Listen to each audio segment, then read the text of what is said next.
Hi dears. മഞ്ഞുതുള്ളികൾ novel തുടരുന്നു. പടച്ചോനെ, എന്ത് പറ്റി ഉമ്മാക്ക്? അവൾക്ക് ചുറ്റുമിരുന്ന് കരയുന്ന കുട്ടികളോട് ഫൈസൽ മൂല്യാർ ചോദിച്ചു. എന്താണെന്നറിയില്ല, ഉമ്മ പെട്ടെന്ന് തല കറങ്ങി വീണു, മൂത്തവൻ അഫ്ലാഹ് പറഞ്ഞു. ഫൈസൽ മൂല്യാർ ഒരു പാട്ടയിൽ വെള്ളമെടുത്ത് സപ്ലയുടെ മുഖത്തേക്ക് കുടഞ്ഞു. അവൾ പതിയെ മീകൾ തുറന്നു. ഇക്കാ, അവളുടെ ചുണ്ടുകൾ ചലിച്ചു. എന്തു പറ്റി മോളെ നിനക്ക്? അറിയില്ല, പെട്ടെന്ന് തല കറങ്ങി വീണു. ഹോസ്പിറ്റലിൽ പോണോ? വേണ്ടക്കാ. സപ്ല എഴുന്നേറ്റ് തട്ടം നേരെയിട്ടു. ഫൈസൽ മൂല്യാർ അവളെ തന്നെ നോക്കി നിന്നു. എന്താ അങ്ങനെ നോക്കണത്? സപ്ല ചോദിച്ചു. വെറുതെ നോക്കിയതാ, എന്റെ പെണ്ണിനെ അല്ലാതെ ഞാൻ ആരെയാ നോക്കുക?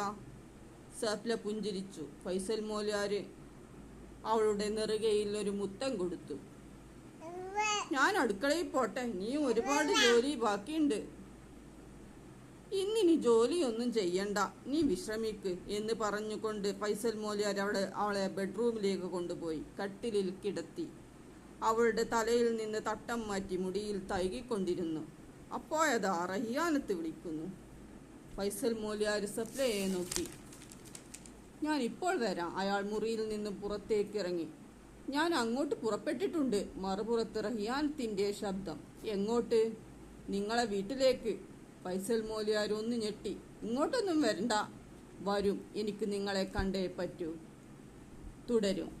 Please subscribe, please share, please like, please comment.